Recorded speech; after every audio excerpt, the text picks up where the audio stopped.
This is the leftover ham.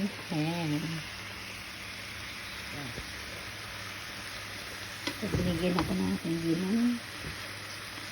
So, meron akong mga natirang gulay at hinalo ko dito. O, diba? Walang masayang.